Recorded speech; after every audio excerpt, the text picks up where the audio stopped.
High, hello. Good morning. আজকে 11ই জানুয়ারি 2025। তো সকাল সকাল বেরিয়ে পড়েছি। এখন ঘড়িতে বাজে আপনার 8টা। সেকেন্ড ট্রিপ আপনারা বলতে পারেন। দীপুদাকে জানেন তো? জানেন না না? তাহলে বলে দিই।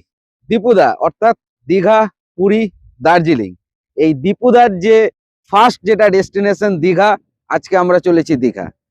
আজকে আমরা এই সকালে দীঘা যাচ্ছি এবং আজকে পুরো দিন দীঘাতে কাটাবো এবং রাত্রেবেলায় আবার বাড়ি ফিরবো। এই ভিডিওতে আপনারা দেখতে পাবেন একদিনে কিভাবে আপনারা দীঘাকে এক্সপ্লোর করবেন। যদি ভিডিওটি ভালো লেগে থাকে অতি অবশ্যই লাইক করবেন। যারা এখনো পর্যন্ত সাবস্ক্রাইব করেননি তারা কিন্তু প্লিজ সাবস্ক্রাইবটা করে দেবেন আর বেল আইকনটা ক্লিক করতে ভুলবেন না। এর ফলে যখনই কোনো নতুন কোনো আমি ভিডিও আপলোড করব তার ফার্স্ট নোটিফিকেশন কিন্তু চলুন তাহলে আপনারা পাবেন। আজকের যাত্রা শুরু করা যাক। আর এই ভিডিওতে থাকবে দীঘার পুরো ডিটেলস ইনফরমেশন, যেখানে বিনা হোটেলে থেকে আপনারা দীঘাকে এক্সপ্লোর করতে পারবেন। তো চলুন। গাড়িতে 1000 টাকার পেট্রোলই ভরলাম, তার কারণ উড়িষ্যাতে পেট্রোলের দাম আমাদের ওয়েস্ট বেঙ্গলের থেকে কম। আজকে আমাদের এখানে পেট্রোলের প্রাইস হচ্ছে 105 টাকা 88 পয়সা প্রতি লিটার।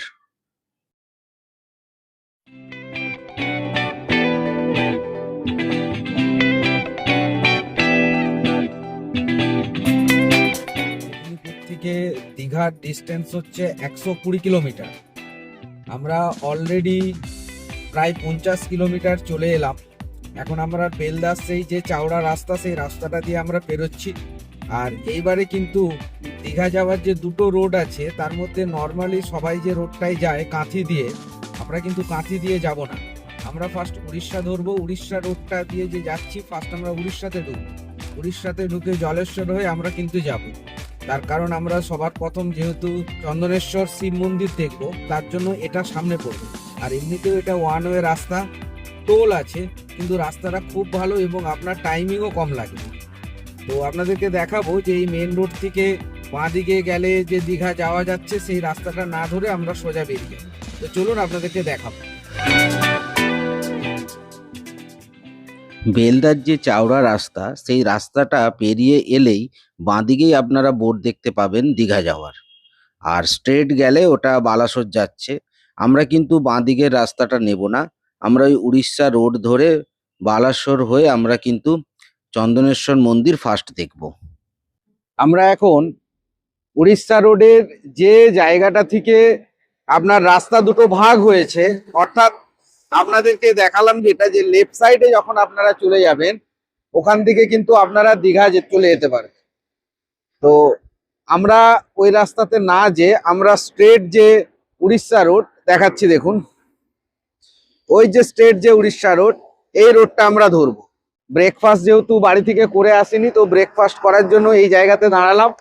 যদিও এখন সেরকম কিছু বেটার কিছু অপশন নাই, তার কারণ এই সবে দোকান খুলেছে। তো তাও অল্প কিছু ব্রেকফাস্ট করে আমরা কিন্তু এখান থেকে বেরিয়ে যাব।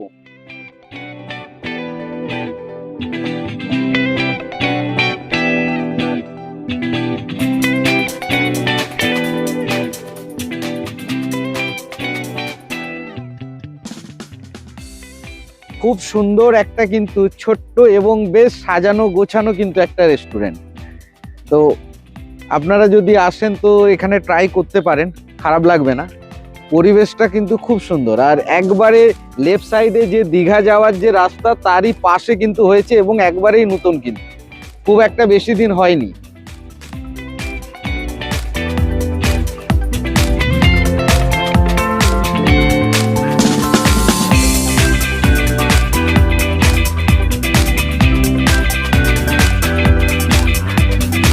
ঠিক আছে,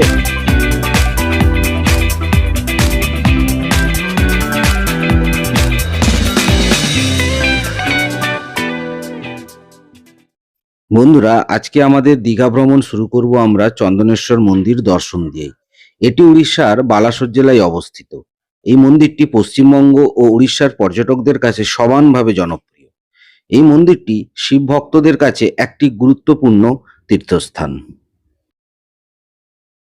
সবার প্রথমে চলে এলাম আমরা চন্দনেশ্বর টেম্পল।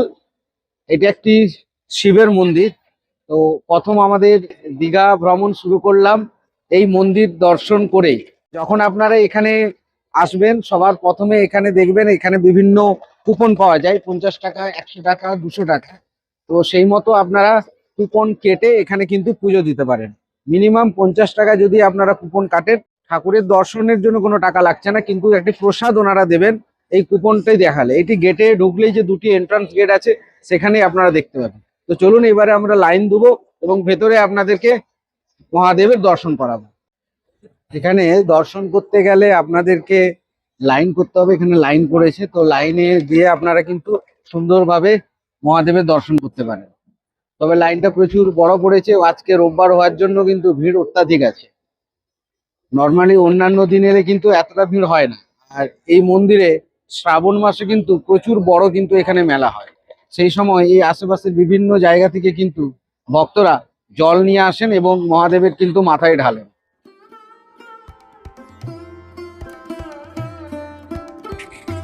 কথিত আছে বহু শতাব্দী আগে এই স্থানে স্বয়ং শিবের আবির্ভাব হয়েছিল। এখানে পূজিত শিবলিঙ্গটি স্বয়ম্ভু, অর্থাৎ নিজে থেকে উদ্ভূত বলে বিশ্বাস করা হয়। মন্দিরের গঠনশৈলী উড়িষ্যার ঐতিহ্যবাহী কলিঙ্গ স্থাপত্য রীতিতে নির্মিত। এই মন্দির চত্বরে অন্যান্য ছোট দেবদেবীর মন্দিরও আপনারা দেখতে পাবেন।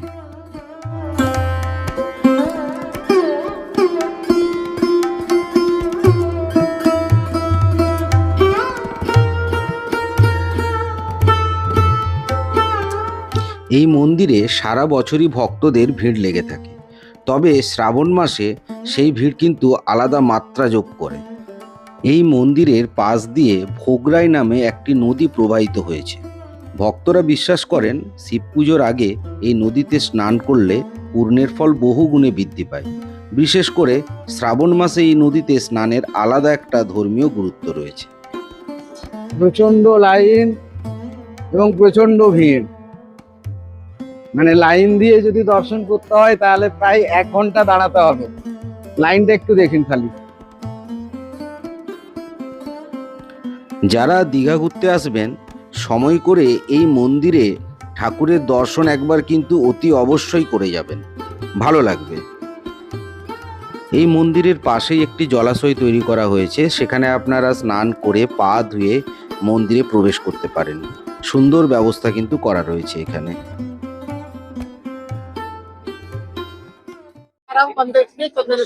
দেব মহাদেব মহাযোগী মহেশ্বর মহাপাপ হরং দেব মুখরায় নমঃ। দর্শন আমরা এক্ষুনি ছাড়লাম, তো ভেতরে ঢুকতে পারিনি, প্রচন্ড লাইন।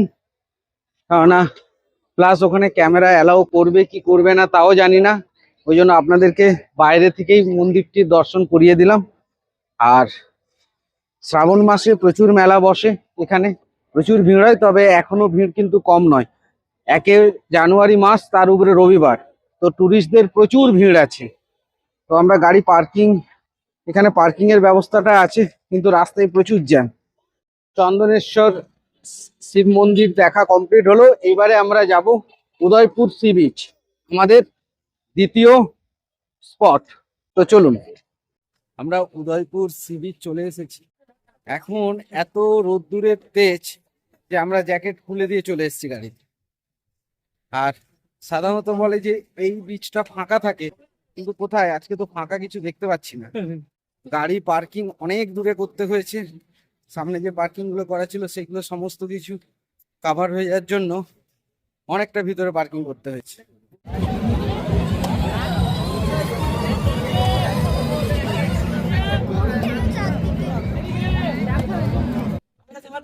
উদয়পুর সি বিচে 60 টাকা করে ডাব। মগি ডাব, কিসের ডাব? মগ ডাব।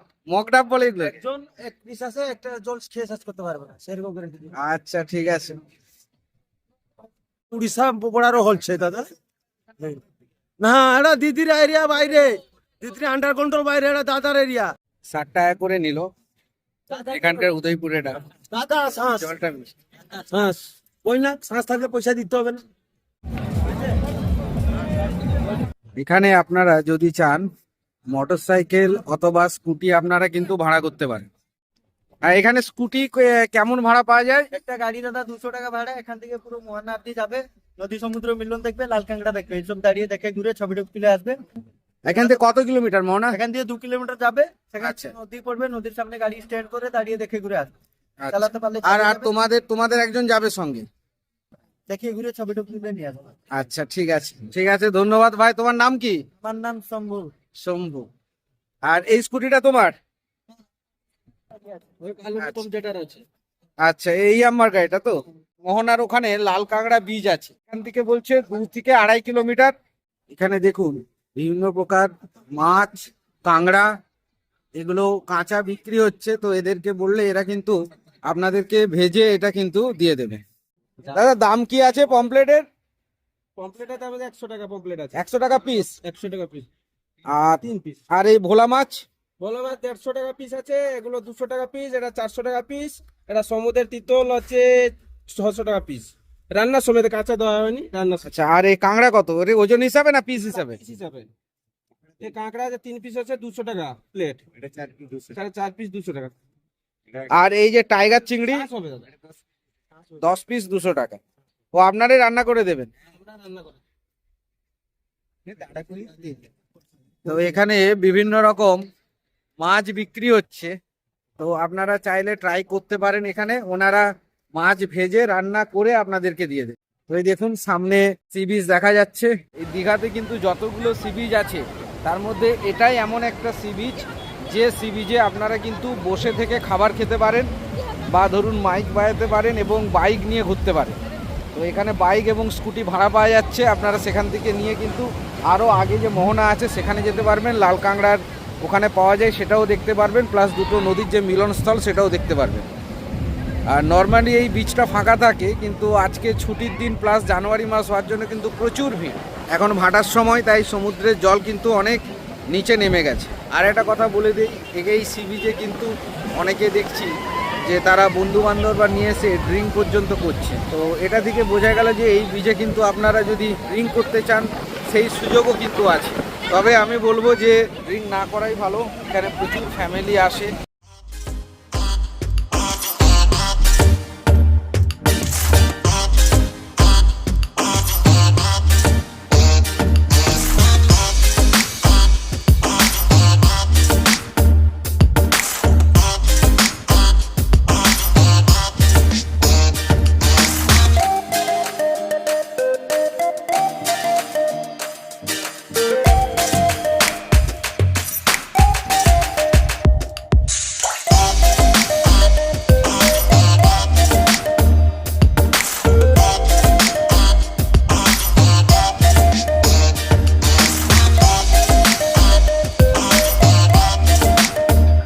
উদয়পুর সি বিচের একবারে পাশেই কিন্তু সুন্দর পার্কিংয়ের ব্যবস্থা করা রয়েছে। 50 টাকা এখানে পার্কিং চার্জ লাগবে আপনাদের। আমরা উদয়পুর সি বিচ থেকে বেরালাম, এইবারে আমরা যাব ওল্ড দীঘা। তো ওল্ড দীঘাতে কিছুক্ষণ সময় কাটিয়ে তারপর ওখানে লাঞ্চ করব, তারপরে বাকি জায়গাগুলো যাব। অলরেডি 1টা বাজতে যায়, তো ওই জন্য আর বেশি দেরি করা যাবে না। ওই জন্য প্রথমেই আমরা এখন চলে যাচ্ছি ফার্স্ট ওল্ড দীঘা। আমরা ওল্ড দীঘাতে বালুচুরি নামে একটি হোটেলে দুপুরের খাবার খেয়েছিলাম। এই হোটেলটি 54 বছরের পুরনো একটি হোটেল এবং খাবার দাবার কিন্তু খুব ভালো। আপনারা এলে অবশ্যই কিন্তু এখানে খেতে পারেন। আমরা ওল্ড দীঘাতে বালুচুরি হোটেলে আমরা আজকে দুপুরের খাবার খাচ্ছি। আর খাবারের দাম মোটামুটি সাধারণ, খুব একটা বেশি দাম নয়। নিয়েছি আমরা ভেজ থালি নিয়েছি, ভেজ থালি পড়লো 70 টাকা। আর তার সঙ্গে আমরা ভেটকি মাছ নিয়েছি এবং নিয়েছি পাবদা মাছ, তো সেটা পড়লো 250 টাকা করে। আর এখানে বিরিয়ানির দাম পড়ছে, চিকেন বিরিয়ানি 130 টাকা। এবারে খেয়ে দেখবো খাবারের কোয়ালিটি কেমন, দিয়ে আপনাদের দেখাচ্ছি। এই হোটেলটি ওল্ড দীঘার যে মেন রোড, সেই রোডের একবারে সাইডেই কিন্তু অবস্থিত। আপনারা ওল্ড দীঘার যে মেন সি বিচ আছে, সেই সি বিচ দিয়ে যে রাস্তাটা আছে, সেই রাস্তা ঢোকার ঠিক আগেই কিন্তু বাঁ দিকে এই হোটেলটি পড়বে। সি টাচ হোটেলের জাস্ট অপোজিট সাইডেই কিন্তু এই হোটেলটা পড়বে। খুব পুরনো হোটেল এবং খুব সুন্দর কিন্তু এখানকার খাবার দাবার।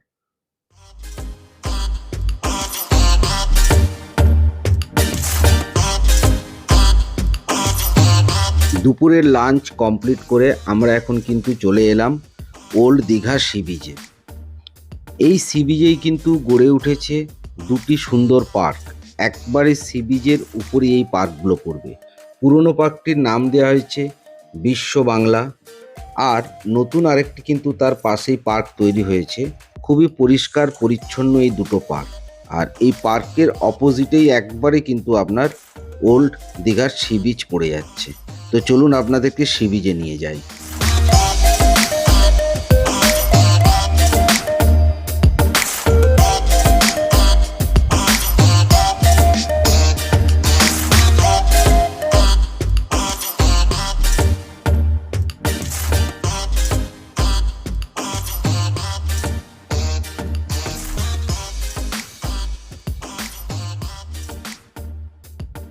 এখন ভাটা চলছে, যার জন্য জল দেখুন অনেকটা দূরে চলে গেছে, দেখেছেন? আর এগুলো পুরো কংক্রিটের বানিয়ে দিয়েছে, যার জন্য দারুণ সুন্দর লাগছে। ওয়াও!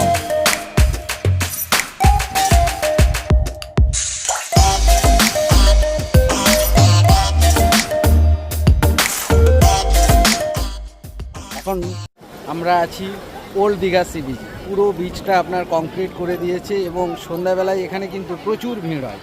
এখন ঘড়িতে 2:05 বাকি, তো যার জন্য ভিড়টা এখন একটু কম আছে। আপনারা সাইডটা দেখছেন, এই সাইডটাতে পুরো আপনার প্রচুর মানুষজন বসে থাকেন। এখনও দেখুন সেই দূরে দেখাচ্ছি আপনাদের, ওখানে কিন্তু প্রচুর মানুষের ভিড় আছে স্নান করে। আমরা গাড়ি রাস্তাতে পার্কিং করে দিয়েছি, এবং যে প্রাইভেট পার্কিং আছে সেখানে, তার কারণ সরকারি যে পার্কিং আছে সেখানে প্রচণ্ড ভিড়। তো 80 টাকা নিল পার্কিংয়ের জন্য, তবে কোনো টাইমিং দেয়নি। মারাত্মক, মানে সাংঘাতিক বাতাস দেবে। আর দেখুন, এটা সেই জাপানের প্যাগোডার মতো করেছে।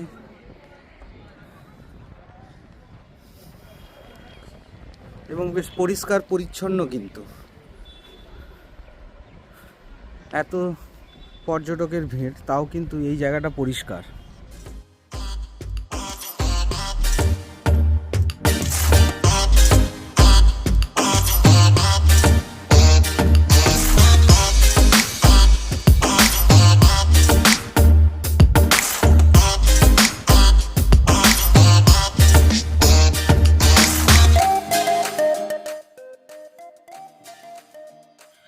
এখন দুপুরের সময় বলে কিন্তু এই পার্কটাতে মানুষজন কম আছে, তার কারণ অনেকেই স্নান করছে, আবার অনেকে লাঞ্চ করার জন্য হোটেলে চলে গেছেন। নাহলে সন্ধেবেলায় কিন্তু এখানে প্রচুর ভিড় হয় এই পার্ক। দীঘার যে সি বিচ আছে তার একবারে শেষ প্রান্তে একটি ওয়াচ টাওয়ার আছে, তো সেই ওয়াচ টাওয়ারে এখন আমি উঠছি।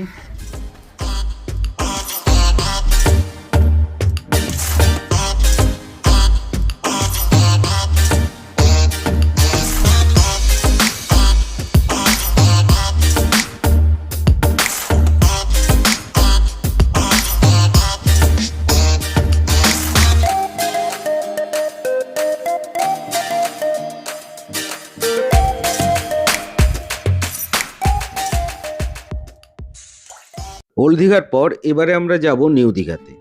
আর নিউ দীঘাতে মেন রোডের উপরে আছে কিন্তু জাহাজ বাড়ি। তো এর পরের আমাদের যে ডেস্টিনেশন সেটা হচ্ছে জাহাজ বাড়ি। তো চলুন সঙ্গে থাকুন আমাদের সঙ্গে। আর এই ভিডিওতে আমি চেষ্টা করব দীঘার সমস্ত যে দর্শনীয় স্থানগুলো আছে সেগুলোকে আপনাদেরকে দেখানো, এবং কিভাবে একদিনে আপনারা সব জায়গাগুলো দর্শন করতে পারেন। তো ভিডিও শেষ পর্যন্ত অতি অবশ্যই থাকবেন। দেখুন বন্ধুরা, আপনারা এখন দেখতে পাচ্ছেন জাহাজ বাড়ি। অ্যাকচুয়ালি এই বাড়িটা যে তৈরি করা হয়েছে এর আকৃতিটা ঠিক একটি জাহাজের মতো, যার জন্য এই বাড়িটির নাম দেওয়া হয়েছে জাহাজ বাড়ি। আমরা আর ভেতরে ঢুকছি না, রাস্তা থেকে আপনাদেরকে দেখিয়ে দিচ্ছি। এর ভেতরে কফি হাউস আছে, এছাড়াও ছোট ছোট কিছু ফুড স্টল, আর একটি 7D সিনেমা আছে। তো যদি আপনাদের সঙ্গে বাচ্চা থাকেন বা বড়রাও কিন্তু এই 7D সিনেমার যে সিনেমা দেখে আপনারা কিন্তু মজা নিতে পারেন। আর এই দেখুন, আমি রাস্তা দিকে হাঁটছি, লেফট সাইডে পড়বে আপনার হচ্ছে জাহাজ বাড়ি, আর এরই রাইট সাইডে আপনার কিন্তু মেন রোড। আর এই রোড ধরেই কিন্তু আমরা আরেকটু 1.5 কিলোমিটার এগিয়ে গেলেই আমরা কিন্তু সায়েন্স সেন্টার পৌঁছে যাব। যেটা হবে আমাদের এর পরের দেখার জায়গা। তো চলুন বন্ধুরা, এখন আমরা চলে এলাম দীঘার সায়েন্স সেন্টারে, এবং এই সেন্টারের এন্ট্রি করার সামনেই আপনারা একটা কিন্তু ডাইনোসরের স্ট্যাচু দেখতে পাবেন। আর টিকিট কাউন্টার বাইরেই আছে, এখান থেকে টিকিট কেটে আপনারা ঢুকতে পারেন। নর্মাল যে এন্ট্রি টিকিট সেটা হচ্ছে 40 টাকা পার পার্সন। আর যদি গ্রুপ করে আসা হয় বা ধরুন যেখানে 15 জনের বেশি থাকে বা স্কুল স্টুডেন্টের জন্য কিন্তু ছাড় আছে। এছাড়াও ভিতরে আরও অনেক কিছু দেখার জিনিস আছে, যেমন 3D শো আছে, স্পেস অ্যান্ড অ্যাস্ট্রোনমি আছে, ফান সায়েন্স শো আছে, তারামণ্ডল শো আছে। এগুলোর জন্য কিন্তু আপনাদেরকে আলাদা টিকিট কাটতে হবে। তো চলুন আমরা ভেতরে যাব।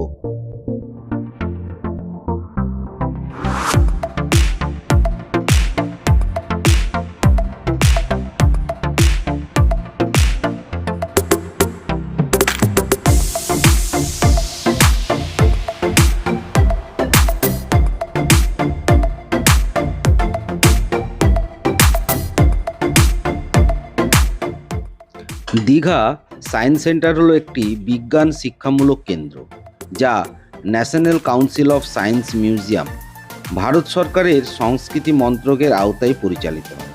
এটি বিড়লা ইন্ডাস্ট্রিয়াল অ্যান্ড টেকনোলজিক্যাল মিউজিয়ামের একটি স্যাটেলাইট ইউনিট হিসাবে কাজ করে, আর দর্শনার্থীদের জন্য বিজ্ঞান ও প্রযুক্তি শেখার উদ্দেশ্যে তৈরি করা হয়েছে। এটি নিউ দীঘাতে অবস্থিত। সকাল 8টা থেকে এটি খোলা থাকে রাত্রি 8টা পর্যন্ত।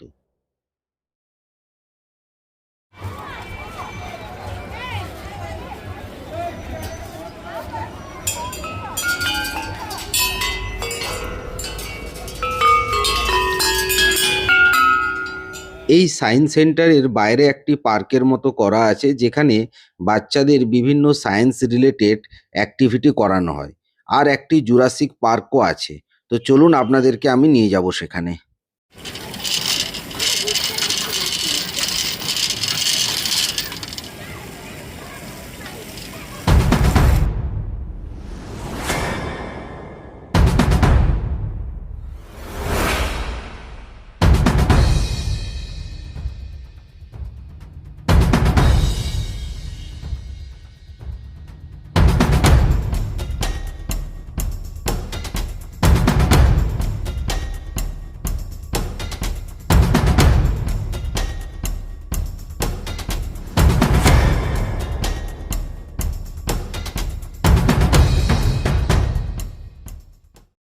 এই সায়েন্স সেন্টারের মধ্যেই একটি স্পেস এবং অ্যাস্ট্রোনমি সেন্টার আছে, যেখানে 30 মিনিটের শো হয়ে থাকে স্পেস এবং অ্যাস্ট্রোনমি রিলেটেড। 30 টাকা তার এন্ট্রি ফি, পারলে অতি অবশ্যই দেখবেন। পার্কের মধ্যে বাকি যে শোগুলো হয়ে থাকে তার এন্ট্রি ফি ডিটেলস আমি স্ক্রিনে দিয়ে দেবো, আপনারা চাইলে পজ করে দেখে নেবেন। এবার আপনারা আমার সঙ্গে চলুন অমরাবতী পার্ক। এটি নিউ দীঘাতেই অবস্থিত একটি শান্ত ও সুন্দর পার্ক। এখান থেকে সামনেই, বেশি দূরে নয়। চলুন তাহলে আমরা অমরাবতী পার্কে চলে এলাম। এই পার্কের বাইরেই আপনার টিকিট কাউন্টার আছে, সেখান থেকে আপনারা 10 টাকার বিনিময়ে টিকিট কেটে নিতে পারেন। আর এর ভেতরে আরও অনেক কিছু অ্যাক্টিভিটিস আছে, রোপওয়ে আছে, বোটিং আছে। তার ডিটেলস আমি আপনাদেরকে এই ভিডিওতে দেব। আপনারা মেন গেট দিয়ে পার্কে ভেতরে প্রবেশ করার সঙ্গে সঙ্গেই সামনেই আপনারা কিন্তু টয় ট্রেন দেখতে পাবেন। এই ট্রেনটি 50 টাকার বিনিময়ে পুরো পার্কটি কিন্তু আপনাকে ঘুরিয়ে দেখাবে।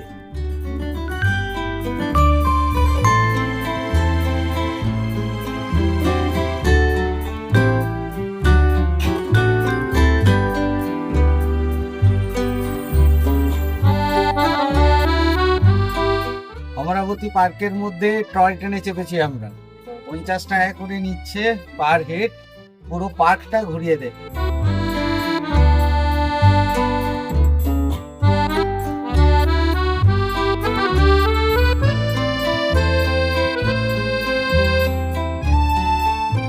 আপনারা যদি প্যাডেল বোট করতে চান তাহলে কিন্তু সেই সুবিধাও এখানে আছে।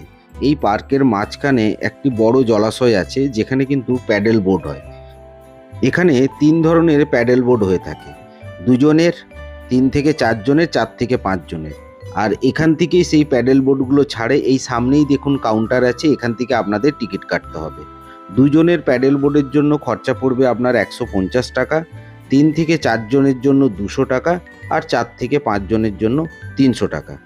আর এই পার্কটি আপনার খোলা থাকে সকাল 7:30 থেকে বিকাল 6টা পর্যন্ত।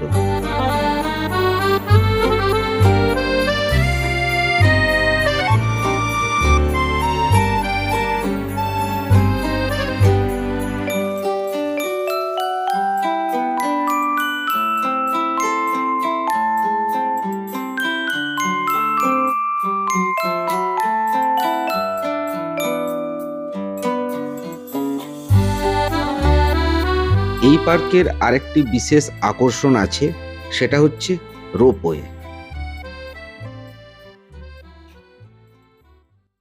এখানে এই অমরাবতী পার্কের মধ্যে রোপওয়ে আছে, তো আমরা রোপওয়ের টিকিট কাটলাম। এখানে 12 বছরের নিচে পর্যন্ত 65 টাকা, বড়দের হচ্ছে 100 টাকা। তো আমরা দুটো টিকিট কাটলাম, আমি আর মেয়ে। আমরা তো এখন রোপওয়েতে যাব, তো চলুন এন্ট্রি করি।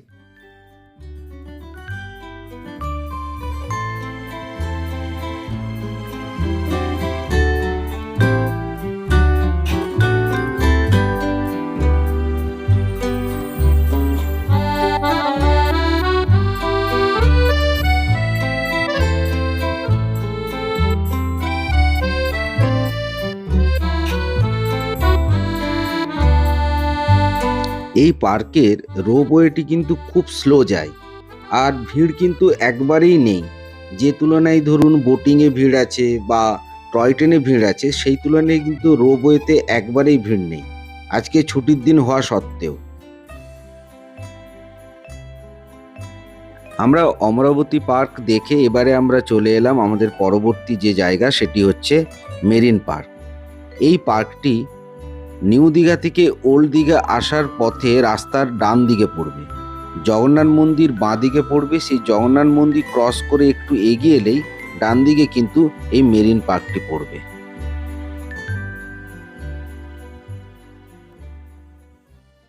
আমরা এসেছিলাম মেরিন অ্যাকোরিয়ামে, কিন্তু বর্তমানে এদের কনস্ট্রাকশনের কাজ চলছে, যার জন্য এন্ট্রি বারণ আছে। তো বাইরে যে হুইলের যে স্কেলিটনটা ছিল সেটার ছবি আমরা তুললাম। আর এই যে হুইলটা আপনারা দেখছেন পেছনে আমার, এটা কিন্তু এখানকারই যে সমুদ্র সি বিচ, সেখানেই কিন্তু ওটা পাওয়া গেছিলো। তো এখন তো কাজ চলছে, যার জন্যে ভেতরে যেতে পারলাম না। আউটসাইড থেকে আপনাদের দেখিয়ে দিচ্ছি, এটা হচ্ছে আপনার মেরিন অ্যাকোরিয়াম, কিন্তু এখন কাজ চালার জন্য এটা বন্ধ আছে। তো চলুন এবারে আমরা জগন্নাথ মন্দির যাব দীঘার, চলুন। মেরিন অ্যাকোরিয়াম দেখেই আমরা চলে এলাম দীঘার জগন্নাথ মন্দির দেখতে। এটি মেরিন অ্যাকোরিয়ামের একবারে পাশেই অবস্থিত। সুন্দর পার্কিংয়ের ব্যবস্থা আছে, পার্কিংয়ের জন্য আপনার কাছ থেকে কোনো টাকা নেওয়া হবে না। আর পার্কিংটা আছে আপনার 6 নাম্বার গেটের কাছে। যারা গাড়ি নিয়ে আসবেন তাদের কিন্তু এইখানে পার্কিং করে আপনারা অনায়াসে 6 নাম্বার গেট দিয়ে মন্দিরে প্রবেশ করতে পারবেন। এই 6 নাম্বার গেট পাশেই আপনার জুতো রাখার স্ট্যান্ড আছে, সেখানে আপনার নিঃশুল্ক জুতো আপনারা রাখতে পারবেন। আর মোবাইল ফোন রাখার জন্য 5 টাকা করে আপনাকে দিতে হবে। টোটাল এই মন্দিরে 8টা গেট আছে, যার মধ্যে 2 কি 3টে গেট দিয়ে ভক্তদেরকে ভেতরে প্রবেশ করানো হয়। 2 নাম্বার গেটটিতে প্রচণ্ড ভিড় থাকে। আমরা কিন্তু 6 নাম্বার গেট দিয়ে প্রবেশ করলাম। আর গাড়ি নিয়ে এলে আপনাদেরকেও সাজেস্ট করব যে আপনারা 6 নাম্বার গেট দিয়ে প্রবেশ করবেন।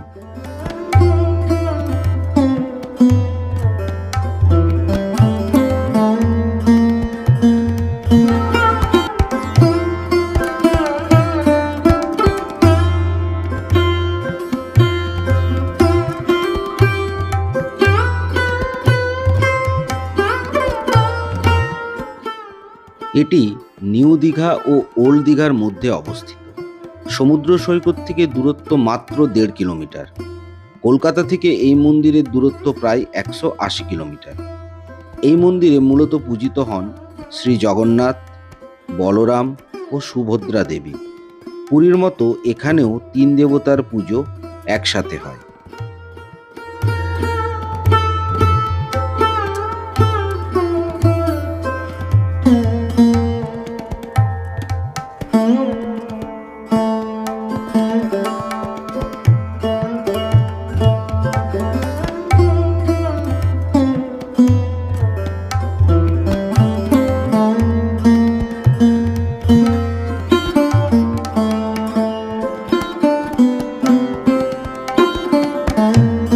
এই মন্দিরটি নির্মাণের উদ্যোগ নেয় পশ্চিমবঙ্গ সরকার। মুখ্যমন্ত্রী মমতা বন্দ্যোপাধ্যায় এই প্রকল্পের ঘোষণা করেন। মন্দিরটি খাঁটি উড়িষ্যার কলিঙ্গ স্থাপত্য রীতিতে নির্মিত। মন্দিরে ব্যবহৃত পাথর আনা হয়েছে সুদূর রাজস্থান থেকে। মন্দির চূড়ার উচ্চতা প্রায় 250 ফুট। 2022 সালের শেষের দিকে পশ্চিমবঙ্গ সরকার এই প্রকল্পের কাজ শুরু করেন এবং নির্মাণ কাজ শেষ হয় 2024 সালে। এই মন্দিরের ভেতরে দু সাইডে কৃত্রিম জলাশয় তৈরি করা হয়েছে এবং সেখানে কিন্তু পদ্ম ফুল লাগানো আছে, যেগুলো কিন্তু ফুটলে অসম্ভব সুন্দর লাগে। সাধারণ দর্শনার্থীদের জন্য মন্দির খুলে দেওয়া হয় 2025 সালের শুরুতে। এপ্রিল মাসে উদ্বোধন অনুষ্ঠানে রাজ্য সরকারের উচ্চপদস্থ ব্যক্তিরা এখানে উপস্থিত ছিলেন।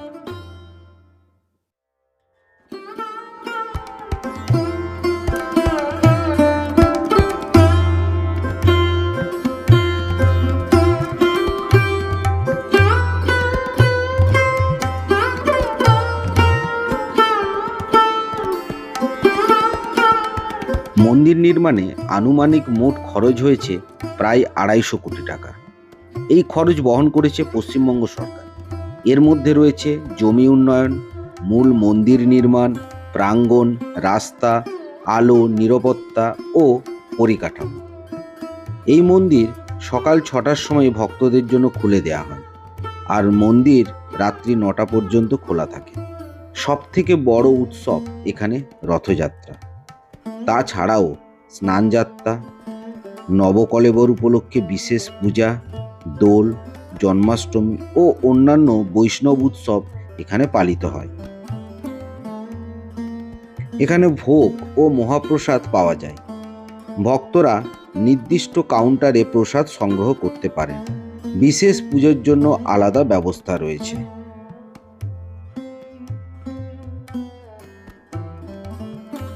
এই মন্দিরের একেবারে পেছন সাইডে প্রসাদ কিন্তু দেয়া হয়।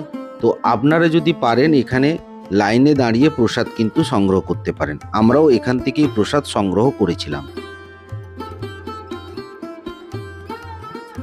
পুরীর জগন্নাথ মন্দিরে যে সমস্ত নিয়মকানুন ফলো করা হয়, এখানেও কিন্তু সেই নিয়মকানুন ফলো করা হয়। যেমন সকালবেলায় এবং সূর্যাস্তের আগে এখানে যে জগন্নাথ দেবের যে মেন যে পতাকা আছে সেটিকে নামানো হয়, পরিবর্তন করা হয়। এখানেও কিন্তু সেই একই টাইমে কিন্তু করা হয়। তো আমরা যে সময় গেছিলাম সেই সময় এই কার্যটি হচ্ছিল, যেটি আপনাদেরকে আমরা এই ভিডিওর মাধ্যমে তুলে ধরলাম।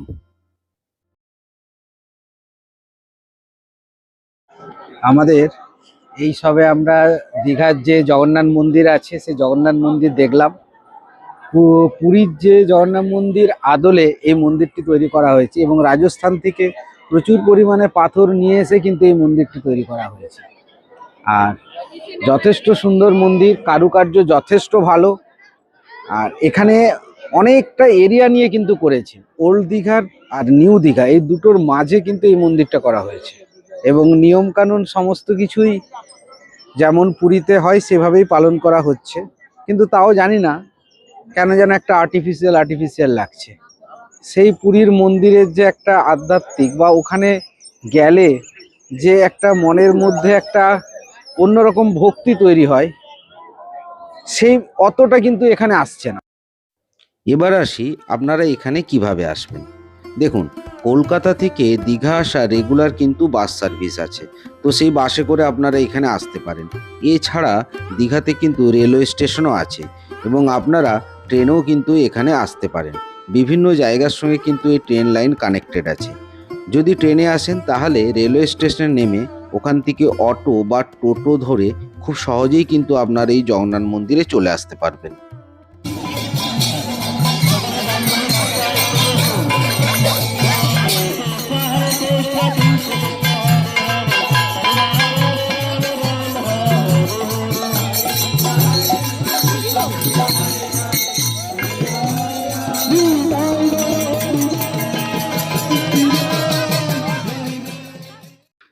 জগন্নাথ মন্দির দেখে এবারে আমরা চলে এলাম ঢেউসাগর পার্কে। এটি একবারে সমুদ্রের ধারে অবস্থিত আর নিউ দীঘাতে এটি অবস্থিত। এই পার্কে ঢোকার এন্ট্রি টিকিট আছে পার হেড 30 টাকা দিয়ে কিন্তু আপনারা এই পার্কের ভেতরে ঢুকতে পারবেন। তুমি বলো কেমন কাটলো আজকে দীঘা সারাদিন? ভালো কেটেছে?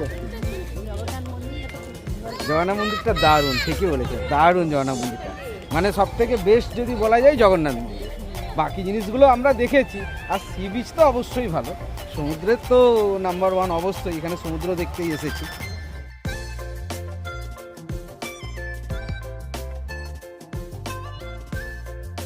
এই পার্কের মধ্যে অনেকগুলি ফুড স্টল আছে।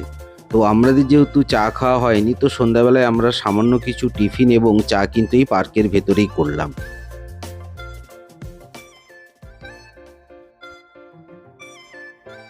এই পার্কের দিনের বেলায় একরকম রূপ এবং রাত্রেবেলায় কিন্তু আরেক রকম রূপ। দিনের বেলায় যেমন এই পার্কে আপনি প্রাকৃতিক সৌন্দর্য দেখতে পাবেন, ঝাউ গাছ দেখতে পাবেন, সমুদ্রের ঢেউ দেখতে পাবেন, ঠিক সন্ধ্যাবেলায় কিন্তু চারিদিকে আলোতে যেন ঝলমল করে ওঠে এই পার্ক।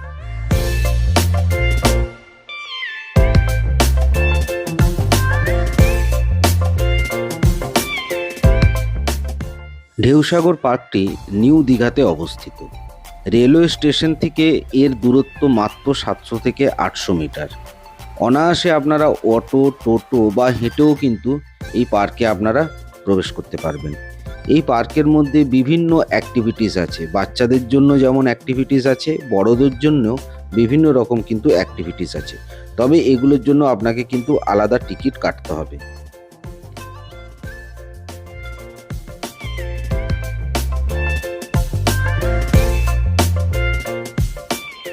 সত্যি সন্ধ্যাবেলায় এই পার্কটি যেন আলোতে একবারে সেজে উঠেছে। এই আলো দেখে আমাদের সেই দীপাবলির সময় যেভাবে আমাদের এখানে বাড়ি ঘর সাজানো হয়, ঠিক সেই কথা কিন্তু মনে পড়ে গেল। এই পার্কে এসে এই আলোময় যে রাস্তা, এই রাস্তা ধরে কিন্তু হাঁটতেই আপনার দারুণ লাগবে। আর এই একদম সি বিচের ধারেই পার্কের মধ্যে একটি ময়ূর বাড়ি বানানো আছে, যেটি একবারে সমুদ্রের ধারে অবস্থিত। সন্ধ্যার সময় সমুদ্রের হাওয়া আর ঢেউয়ের শব্দ মনটাই যেন একদম শান্ত হয়ে যায়।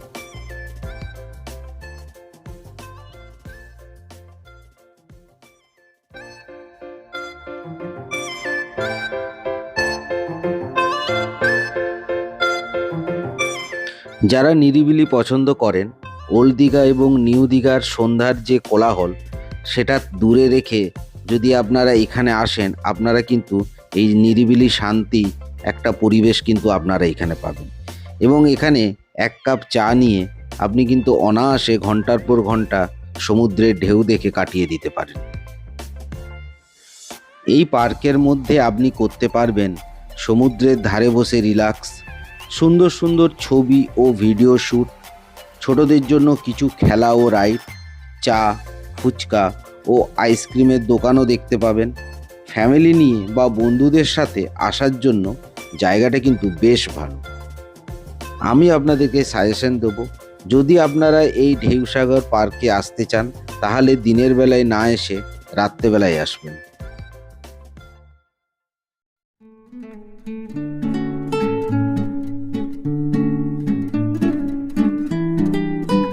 এখন আমরা চলে এলাম নিউ দীঘার সি বিচে।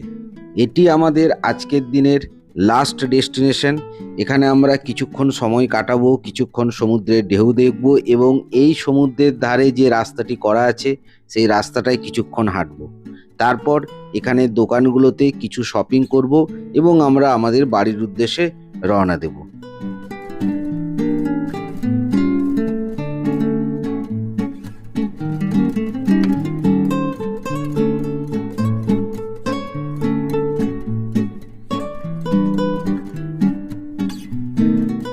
এখন আমরা আছি নিউ দীঘাতে। তো অনেক কিছু জিনিস কেনা হলো, সি বিচে গেছিলাম, বাতাস অতটা নেই। তো এবারে আমরা আরও কিছু জিনিস কিনবো, কিনে আমরা এখান থেকে বাড়ির উদ্দেশ্যে বেরিয়ে যাব। আর সন্ধ্যাবেলার যদি জমজমাট দেখা যায়, তাহলে ওল্ড দীঘা এবং নিউ দীঘা এই দুটোতেই সন্ধ্যাবেলায় খুব জমজমাট হয়, প্রচুর দোকান দেখাচ্ছি দেখুন।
ঘড়িতে 8:30 বাজে আর আমরা আমাদের বাড়ির উদ্দেশ্যে কিন্তু বেরিয়ে পড়েছি।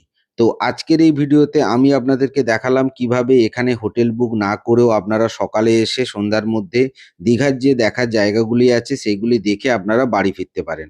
আমরা গাড়িতে এসেছিলাম, কিন্তু যদি আপনারা ট্রেন বা বাসেও আসেন বা কলকাতা থেকেও যদি আসেন, এখানে কিন্তু অনেক ট্রেন আছে যে ট্রেনগুলি সকাল 9টা থেকে 10টার মধ্যে আপনাকে দীঘা পৌঁছিয়ে দেবে এবং আবার 6:30 7টার মধ্যে আপনারা সেই ট্রেন ধরে বাড়িতে রাত 10টা 10:30টার মধ্যে পৌঁছে যেতে পারবেন। আজকের ভিডিওতে আমরা টোটাল দীঘার যে 10টি যে দর্শনীয় স্থান আছে সেগুলো আমরা ভিজিট করলাম এবং আমাদের ভিডিওর মাধ্যমে আপনাদের কাছে সেটি আমরা তুলে ধরলাম। আর এই চ্যানেলে যদি আপনারা নতুন হন তাহলে অতি অবশ্যই চ্যানেলটি কিন্তু সাবস্ক্রাইব করে দেবেন। আপনার একটা সাবস্ক্রাইব, একটা লাইক আমাকে কিন্তু নতুন নতুন ভিডিও বানাতে উৎসাহিত করবে। তো আজকের ভিডিও এখানেই শেষ করলাম। ভালো থাকুন, সুস্থ থাকুন। ধন্যবাদ।